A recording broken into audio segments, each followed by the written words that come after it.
While I haven't fielded them myself, I saw a player use a sniper team to good effect in a recent tournament, and I thought it might be useful to look at the rules. There are quite a few lists that allow snipers. Forces of War can help you here. It has a search tool which allows you to find companies for a given item. So here we get a listing of all the German forces that can have a sniper team. Generally, sniper teams are attached to company HQ units. This generic 3rd edition Panzer Grenadier list can add up to 3 sniper teams at 50 points each. Rules for employing snipers are very different than for normal infantry, and you can find these rules on page 110 of the 3rd edition rulebook. Let's look at the stats. A sniper team is a 2-man team mounted on a small base. This team usually consists of the sniper and a spotter. The team stats are a range of 16 inches or 40 centimeters with a rate of fire of 1, anti-tank of 0, and a firepower of 4+. Sniper teams are independent infantry teams, rated as confident veterans. Snipers always operate independently and may not join with other platoons or teams.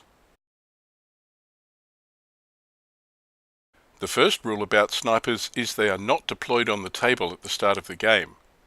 Sniper teams are held in an off-table snipers pool. Before rolling for reserves in the starting step of a turn, the owning player may place any of their sniper teams in any terrain feature in their deployment zone or in no man's land, providing the team is not placed within 4 inches or 10 centimeters of an enemy team.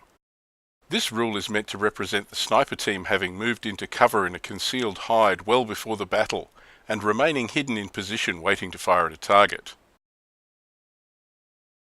Interestingly, once placed, sniper teams cannot move. If the owning player needs to reposition them or move them out of the way of advancing enemy teams, they use the alternate hides rule. The player rolls a dice. On a roll of 4+, they remove the sniper team from the table back into the sniper's pool, ready to be deployed again in a later turn. Because the movement phase is after the roll for reserves, the team cannot be placed in the same turn as it's removed. If the player rolls 3 or less, the sniper team is unable to move and remains in position. Again, this rule is the only way sniper teams can be moved. They do not move like normal teams during the movement step, and if they're forced to move, the team is considered destroyed and is removed from the game.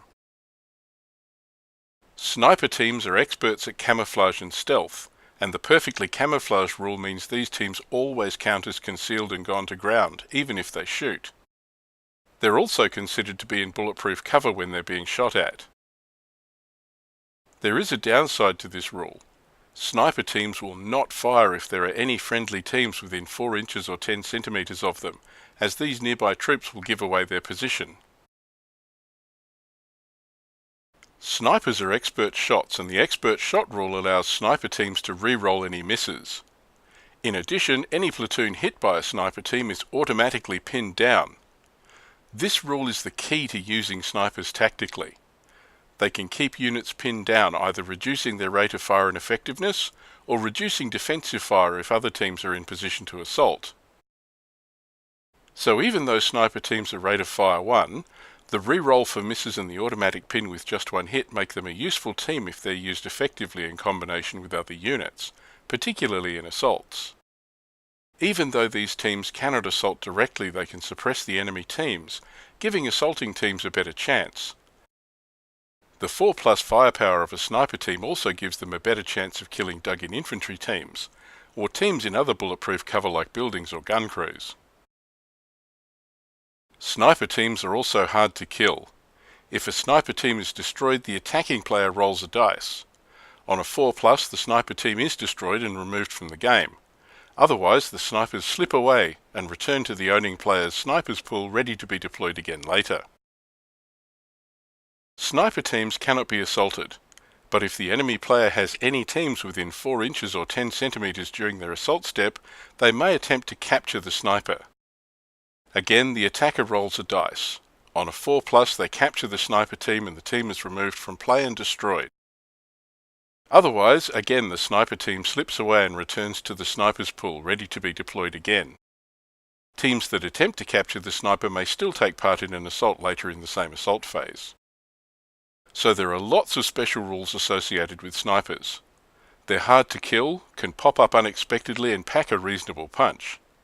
The downside is that they have a relatively short range, not effective against armoured units, can't move or manoeuvre, and can be driven off or captured. But getting the most out of a sniper team isn't really in direct kills. They would be most effective used in conjunction with other teams to help assault succeeding by suppressing enemy teams.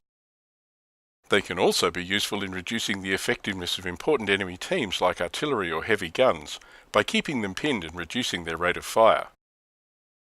So a sniper team isn't just another shooting team to add to a list. It will be most effective when it's used to support other units as part of an integrated strategy. I'm not sure I'll be adding a sniper team to any of my lists, but if I come across one I need to think about how my opponent might use them against me, and try and negate them if I can.